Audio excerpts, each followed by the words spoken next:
Hello and welcome back to our round one back nine coverage of the 2023 OTB Open presented by MVP Disc Sports.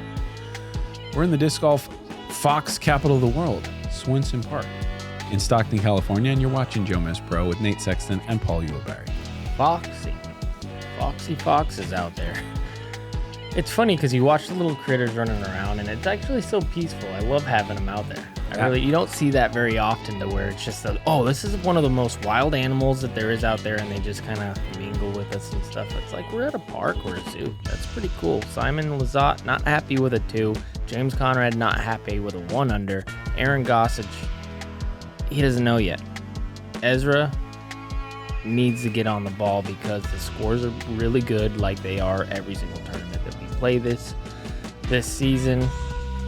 What do we got here, Nate? Oh, we've got a risk and we've got a potential reward, but it is a hard one to get. This one, 435, and just look how close it is to the water. It's diabolically close to the water, and there's no grass. It's just hard pan underneath it.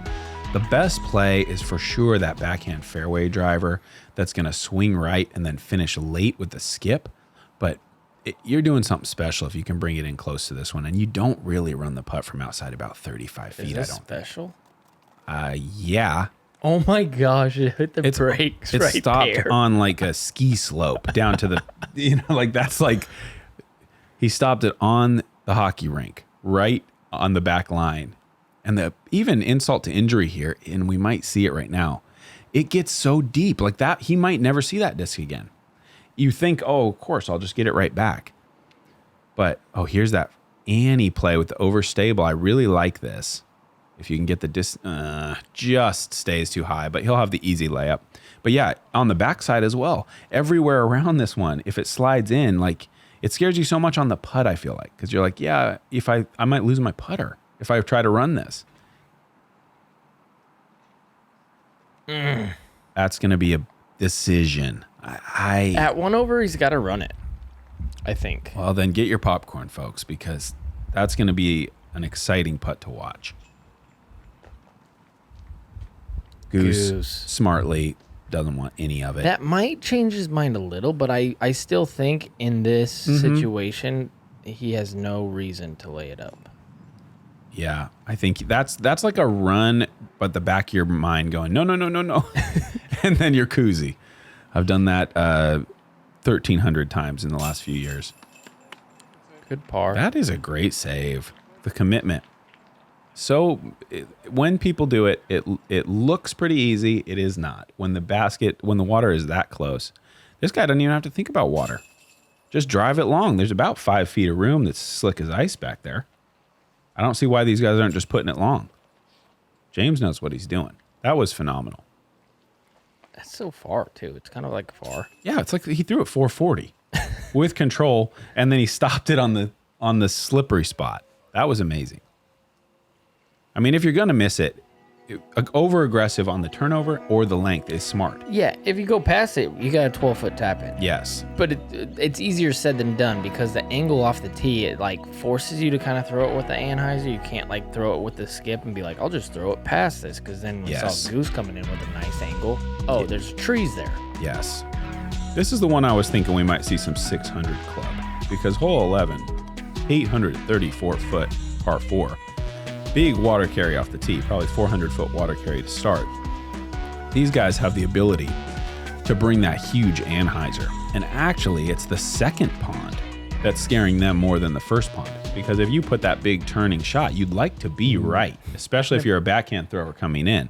And that second pond starts to be a problem if you're going 550, 600. Never even thought about that, but that's a great rundown of the hole. That they're worried about the second pond. Yeah, me and you. We've never even whoa. spent much time near the second pond. Maybe after my third shot. I start to see the second pond after my third shot. I've thrown several into that pond, my man. Oh yeah, I bet you have. Second shot. Yeah. Almost all the time. Yeah, I could see that. So this is conservative by Simon standards, but fantastic. He's way up there. He's a little bit left of that ideal angle, but with his backhand, he probably can just go over. He can put so much height. See if we can see one right of the tree. Yeah, this is a little bit more aggressive, but a nice fade back. No worries about water here. Gee, wow. Yeah, that's boomed. Oh, there is the pond right there to your right. Yeah, I think this guy is certainly making adjustments. Like, he might go hyzer. No, he's going to put it up there, but no real risk with this. This is well done. Because I think if he goes all out, he's in the water consistently. Yeah. If he goes big turnover. There is a green to the left. Yes. I don't know that I've ever seen anybody go on it, but it is there. I mean, these guys might be able to drive it on there, I suppose, if it really got away from them. That's what I'm thinking. Yeah. So this needs to just kind of get skipping. That's nice. The water, again, is right near this basket. So if you don't get to your edge, if you're just kind of screaming low, very easy to find that water. Ulibarri style. Second shot. Second shot. Yeah. I usually go branches, water. Oh, please stay in. Oh, wait, they hang over the water. And I'm like, oh, do I take it way back here? And the group's like, man, Paul, you're 5 over. We'll give you the benefit of the doubt. You're up here. That was what I was thinking. The extreme height from Ezra and Simon going to follow suit. Living dangerously. Very good, though. Yeah. I mean, this is a tough hole. This is the third most difficult hole in the course, so yeah, they're making it look pretty dang easy. I mean, the Goose has a pretty much a putter in. Yeah, incredible. Oh, my gosh. Yeah, putter in. That's a zone, and that's a tapper. It's amazing What a how simple some of these dudes can make 834 feet with 2 ponds. Yeah, Look, right. I mean, that looked like a nothing shot. That is such good disc golf to push it that far. James is in. Well, you know, we got lucky in this particular day because we had a straight tailwind, really helping you off the tee. Is this a star frame? Yeah. Yeesh. I don't know how. I know how, but wow. I still don't know how. Sorry, you can go ahead with your tailwind thought. I'm in a little bit of a. Yeah, I'm just gonna take their dumb little star frame, and I'm gonna tell you that it was easy because of the stupid tailwind. Yeah, if we'd been in their group, I mean, yeah, I probably would have thrown it. Better. A little bit. Wow, that is so good. Is that the most impressive star frame we've seen? I can't say that. I know that we've seen some really nice ones, but That's it. That joins the list. I mean, it's the third. It's number 3 on difficulty, and people are taking like 7s. Yeah. Yeah, I just always go back to the fact that, like, if it was 834 in an open field, it'd be easy, but not that easy. and this is like mostly water and giant trees. So this one's an island hole, 328. If you miss the island, you have like a 45-footer directly at the water from a drop zone. You really have any shot you want. There used to be a palm tree that kind of impacted the drive. It's gone now. So it's just kind of put it over here with your overstable, get the weight right. Looks like James has done it perfectly to me. Good shot. It's a big island as well. It's much bigger than just circle 1. So this is one you really do kind of expect to have that birdie putt. Simon looks like you might be drifting a little deep here. Yeah. That's a scary putt. It is. It does slope down to the water. Gets away from it at all. He's in trouble. The Goose pops this way wide. He loves it, but I'm not sure if that's exactly what he wanted. I think he wanted more height. Yeah, more height would be good.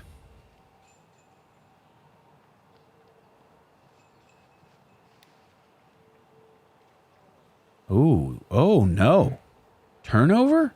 It got, that is, I don't know what disc he threw there, but that's shocking to see on this distance, to see it take flip. Yep. Whatever it is, he needs a new one. Yeah, I agree. Whatever, because I mean, I would have think he's going pretty close to his most stable fairway driver. It would be my expectation for Ezra on this hole. So that is a really surprising flight for me to see on this hole, because a flip is death sentence for sure. You're never getting in bounds if you see that thing turn over. I'm going to keep my mouth shut because I'm pretty sure it's a captain's raptor. And I'm embarrassed. And I'm sorry. I can't even clear the water with a captain's raptor, so... You can too. I don't think I can blame that. They're very stable. Ezra. All jokes here. He's not happy, trying to make light of the situation, but it's tough when you're 1 over par and you're playing as well as he's been playing all year. You know, he's had a great year this season, a lot of top 10s. But right now he needs to get on the ball. 1 under ain't doing it out here.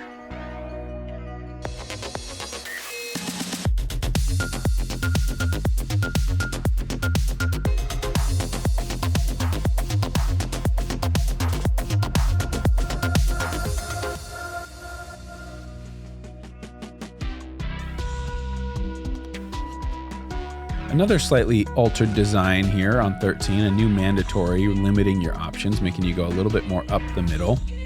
438, pretty interesting drive, maybe the world's most boring green. Like there isn't a feature for 100 feet. You're just out there in the void trying to putt.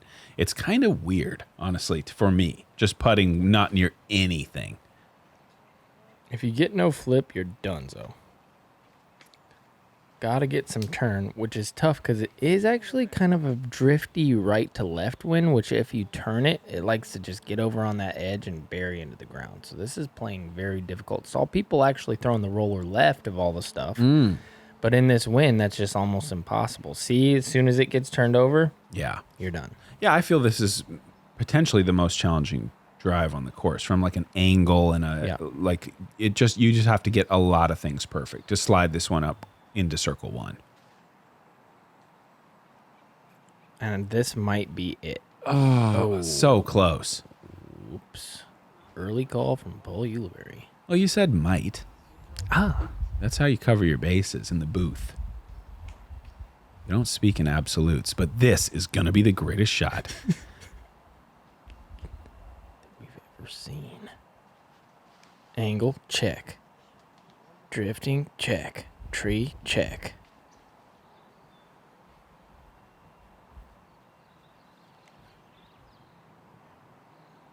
Get up there. Oh, no. Oh, no. I couldn't have been more wrong. That's really not good. I mean, leaving himself that much work already on a tough day. Oh, no. Wait a second. Outside the circle. I mean, what? He couldn't have had more than 150 to the pin. Yeah, that was an absolute shank. First time I've ever seen it from James with a putter in my life. And I'd say he has a pretty good track record. He's had some success. Ooh, nearly.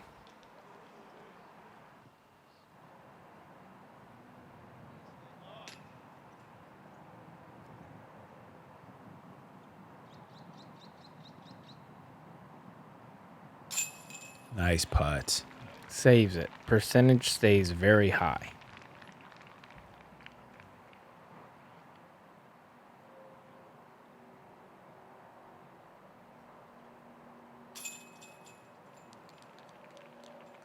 Aaron going with this little like spinny tapping. Yeah, that was interesting, I thought. Has he been doing that the whole day? Yes.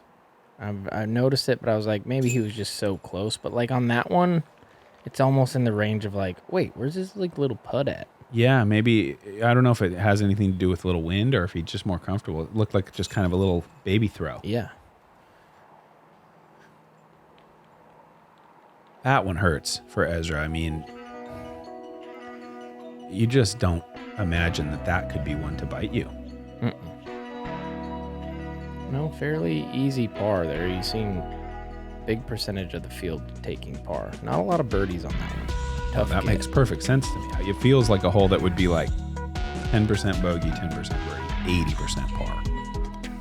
This one is really nice. Kind of a woodsy shot, 414 feet. There is a very early backhand hyzer gap that I imagine one or two of these guys will show us. There's also a big forehand that needs a little bit of drift. I think he's going to go through here. Yeah. The early gap to the right just makes the Mando, and then you just got to kind of miss a tree or two. I think if you have it, the forehand line is the cleanest into the basket.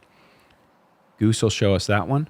No, it's a forehand hole without a doubt. I think the distance is a little bit much, and I was happy to see him on the card so I could see if somebody's getting through there to the green with the forehand. In my opinion, worst hole on the course, just because everybody's going to go through this right gap if you have any sense and you're a righty. And if you're going through this right gap, this is absolutely perfect, and it could very well hit a tree. Sure. It does. Being a forehand guy, I think it's a great hole, but I understand what you're saying. Like, I think the challenge and the shape of the forehand is really interesting and like pushes me to my limit of control and power. But and the problem is like a righty backhand, there's no room for a turnover. The ceiling is so low that the field can't throw a left to right drifting shot that lands there. And is there room to roll it? But with the left to right crosswind, that's nearly impossible. Yeah. I just think you're going to see a lot of threes on a fairly manageable distance. Yeah, but either way, I think I definitely don't think it's the worst hole on the course, but even if you do, that's a good sign for the course. Yes. Because it's still pretty fun. No, I enjoy the challenge of the hole. That's not what I'm saying. I'm saying that there's that low spot. Just flops out. I'm saying that the low ceiling, I wish that the tee pad was inches to the left, and it would give you a little more height. Yeah. Oh, there you go.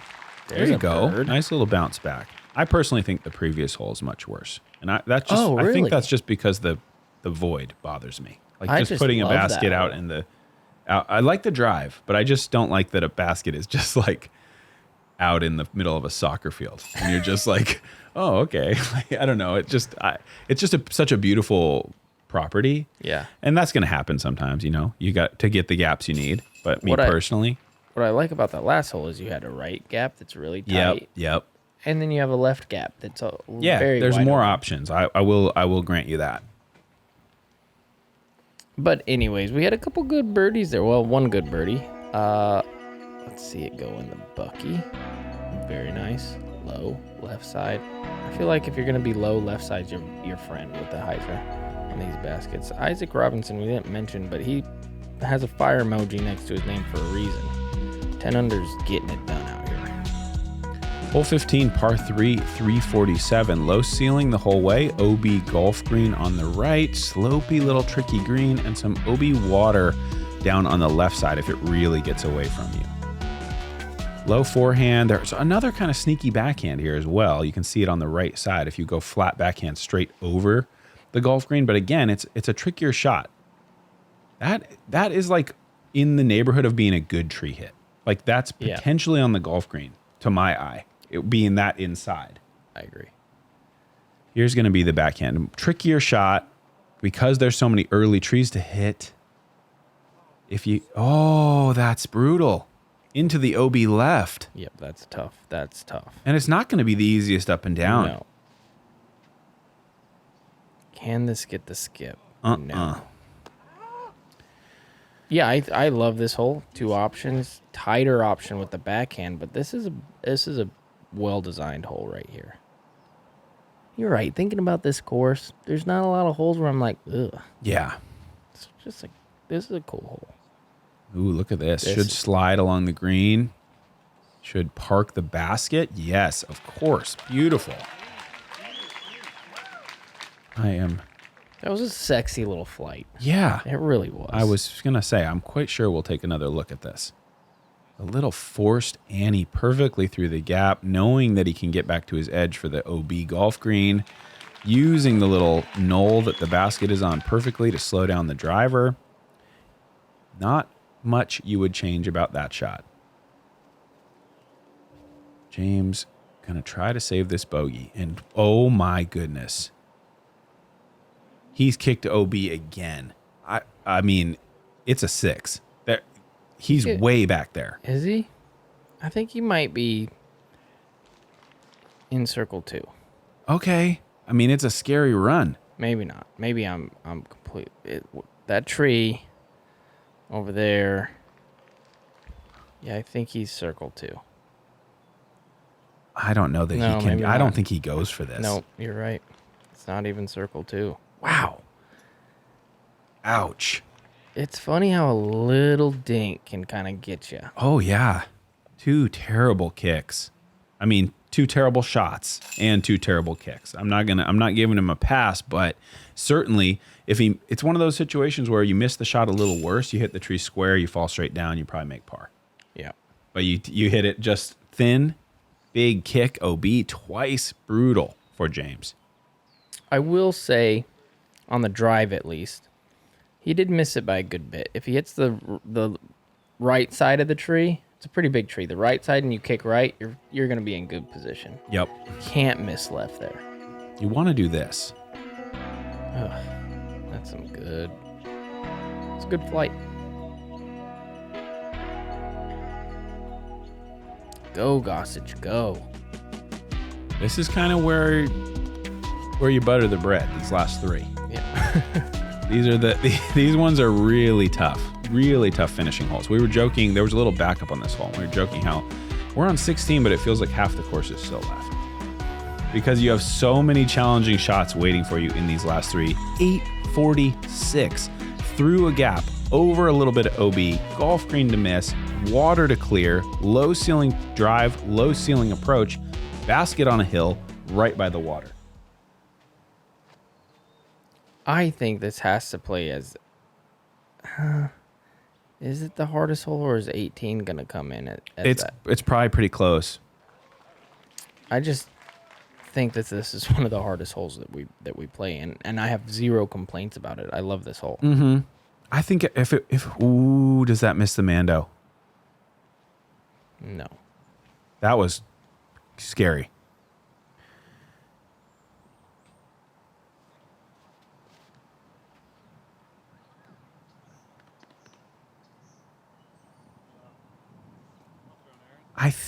I don't know, but I think I might like this hole better if it was 826. You know what I mean? Like I'm splitting hairs a little bit, but I think 846 with all the other 3 sentences of problems that I mentioned about the hole, about what makes it hard. And that's fine. I mean, it's so difficult. And I do love wow, that's big. Almost to the water from the tee. That's amazing from James. And I really like the design. I tend to think, does the basket really need to be that far back there? Yeah. But, obviously, fun hole, so challenging, and you do feel pretty special if you can make the birdie. So I looked at the statistics, and it goes, Uh-oh. this is number 1. Okay. As far as difficulty. Okay. And then we go, hole 17 is number 2. And then 18? Is number 4. So, yeah, it's a nightmare finishing stretch. Oh, my goodness. Ezra's just going to sail this, I think. Just try to get over there onto safe territory. And if he's safe, where is he? Did it flip? He flipped it to what is going on with his discs? That's crazy. He threw it that high and he turned it. This needs to get down. Okay. Oh, that's pretty great. Yeah, I mean, it's a scary putt, but yeah, terrifying. This is nice. I feel like I need to stop saying terrifying, because nothing's terrifying to these guys. That's like terrifying is like you're so scared you can't move. a little bit of hyperbole, maybe. Yeah. Risky. Yeah. Do a chance to show off your skills. That kind of putt. Well, some goslings. There's a lot of goslings out at this time of year. This drive is maybe the farthest I've ever seen. He's going to go over? Yeah, it looked like a pretty aggressive run-up. Let's see where this finish is. Oh, no. Oh, no. Don't. Wow. Living on the edge twice, pushing the drive almost to the water, and then that is scary. I mean, you hit long of this basket, you're likely gone. You got a good little stop on the end of that, not to keep rolling into the water. Yeah, I don't feel like That was a very good break because it's thick all around the basket. Even though he came in on the slope, it's really thick. I felt like it could have grabbed, and that took a monster skip. Oh, wow. What a birdie. What a birdie. Yeah, terrifying was the wrong word. Opportunity. That's how Simon sees it today. But you can see how elated he is with that. Yes, of course. I mean, if you hit off the rim, it's in the water. Yep. Like on the right side, as a righty, the thing is rolling in the water. And that's, if that is that, it's that shot 1 inch higher in the water. Because if it rims off and just runs, can James stick this? No, not quite. I've never seen anybody that far. I've never seen anybody out the circle long. Yeah, unless you whiff a putt. I mean, in 2 on this hole, putting for birdie from deep. That's incredible. And he went high. Yeah. That's the thing. Like a low shot, I feel like coming in can't go deep. No, probably not. Yeah, but the high shot, I guess, can. Turns out it can. I mean, he hits 2 feet shorter, and he's right where he is right now, I think. Yeah, I think you're right, too.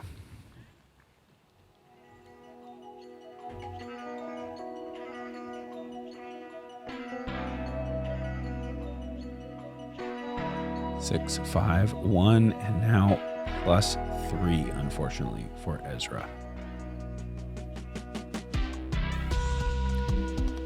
Number 17, par 4, 737, another low ceiling drive. You'd like to land it somewhere around here where you're outside the branches of that tree, and then the scariest green on the course probably here, as it's just out there on the tip. The only thing that makes it a little bit attackable is the fact that the grass is lush, and you don't see a lot of skips on that green. So you can come in with speed, and you can expect it to check. The drive, I think, is so critical here. If you're not out, it becomes extremely awkward. Like this right here, like what do you even do? There's not a really obvious place to lay up to play for a par.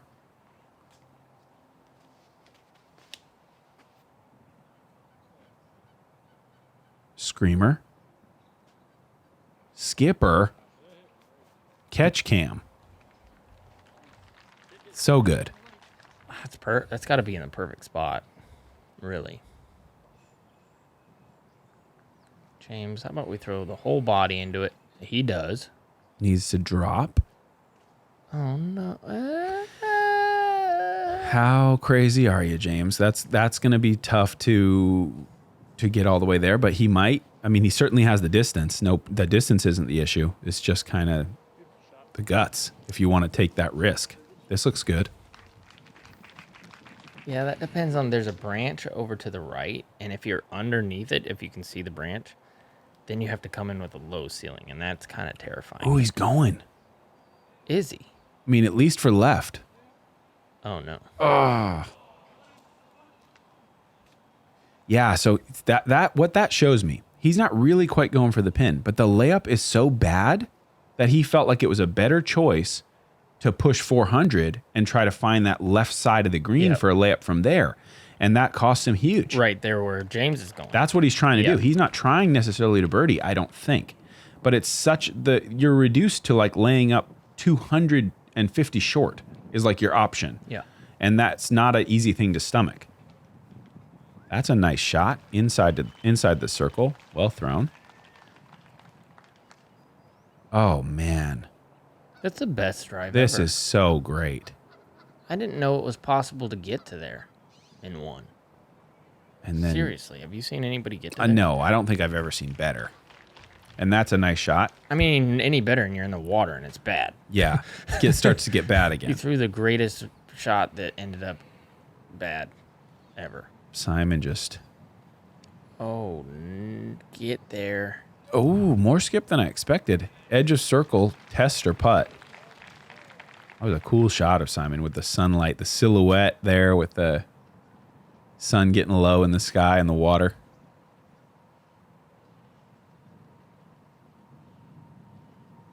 Oh, shoot. Good. Just hangs on. Wind picking up here, it looks like. Not a problem. Great birdie. 7 under. That's good stuff right there. Great putt. You see how he didn't speed it up even though it was kind of windy there? Just let the disc kind of ride right on in. That one was sped up. Oh.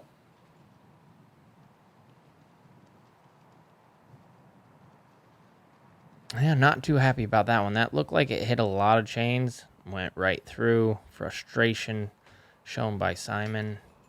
I mean, the most frustration I've ever seen him show. Yeah. He spiked that. I mean, we're used to seeing the kind of lay down head and hands. That's a Simon signature move when he's having that off day. Oh, my gosh. Back to back. Oh, man. Yeah, he is heated for sure. And then James just softly lands. I know what you're doing there, James. You're frustrated and you're doing the soft in there, but it's the same thing. He's just as frustrated as Simon. He really is. Nobody's happy. I like seeing players react in a way to get the frustrations out. I have no problem with that. I really don't. Sometimes those baskets need to catch what we put in there. And when they don't, it's a tough thing to handle.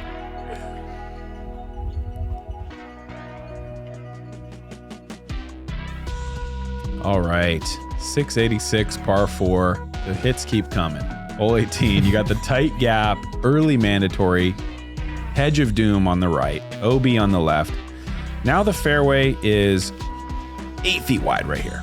I think the only reason that OB, that inbounds connects is just so you don't need a waiver for an island green. Like nobody's trying to land there. It's effectively an island green, but you don't need a special waiver to have special rules. The guy's fist bumps all around. You've got to throw about a 400-foot drive here to have any chance. If you don't, you lay up the next one. Goose going all hyzer. Have you done that? I don't do it myself, and he got a little bit of foliage there, but it's great. Yep. Yeah. It's fine. Yeah. I'm no goose. I mean, I think I probably could do it. Goose. You're kind of a goose. I maybe could do it, but I'm like a mallard on a good day, I'd say, with the forehand power. Oh, gosh. Oh, my gosh. First tree, terrible kick, straight out of bounds. It's just getting worse for Ezra. That's going to be a big number, potentially.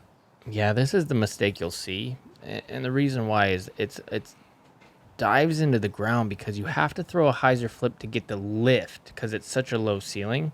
And with the left to right wind... See, even this is going to get into the ground right here. Gets a great skip, and he'll have a shot in. But what happens is, with the left to right wind, you turn it over, and it just pulls you into those bushes. And so what I'm trying to say is, not a cakewalk off the tee.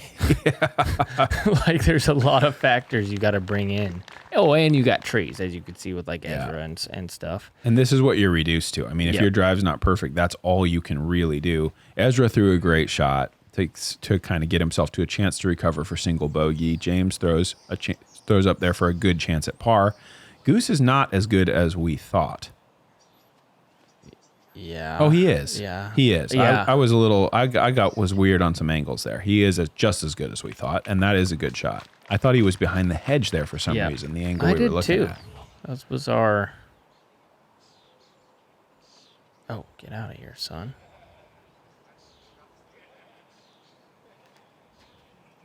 Needs to drop nice and straight. Too a little high. bit of risk of drift, but stays in bounds. You can see how small that green is. Very nervy on that approach. And that putt he has is not easy coming into a straight headwind.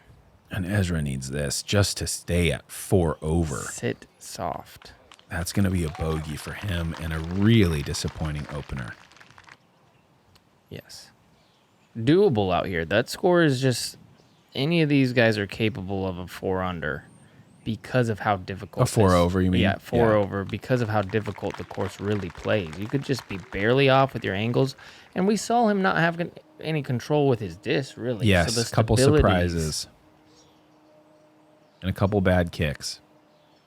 Putt is looking clean. Goose 8 under. That's fantastic. That's got him in contention for a spot on that lead card, certainly up in the top 2 or 3. Yes. Simon.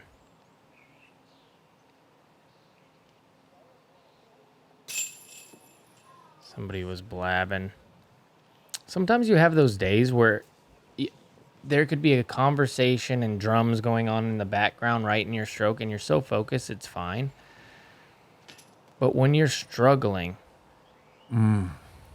any little sound can get under your skin, and you can put blame on that. And that's tough. That was a tough finish for our guys there, Nate. Yeah. They're all the non-goose guys. Yeah. Oh, what I was going to say about Ezra, though, I think that people don't talk to as much on a topic of there gets a point with a lot of your discs, every single one of your discs, where it's going to be flippier than it ever has been. And when you play a tournament in that moment and you find out like, these are at the point where I need a new one, that's a real thing. Oh, yeah, and you usually find out around water somehow. Yes. I don't know why, but that's usually when I find that out. Is like, oh, you're getting tired, aren't you, old guy? Like when it's out there over the water, you're a little more tired than I thought you were. It just doesn't have the fight to come back. It's just like, you know what? Yeah, I did it. Yeah, I got a quad bogey. So, yeah, there's your lead card. Robinson, Burr, Radalin, Kramer, Young Guns, 10 and 3 9s. Fantastic golf. Looking forward to seeing what they can do. This was fun, man. I'm a little hoarse. I don't know that either of us have talked this much in ages. Usually the big man handles about 65% of the words. It's very true. What I'm excited about is to see some better golf in this next round. No, slight to that card. Yeah, but of course. I also like a little perspective to show us that, hey, man, disc golf is tough. Not everybody shoots 12 under, which we will be seeing moving forward. We're going to be seeing a lot more better scores. Thank you to the Founders Club. This has been a pleasure, Nate. Jerm, I hope you're doing well over there in the Japan area. Tell everybody we said hi. We'll catch you in the next round. Gonna be good.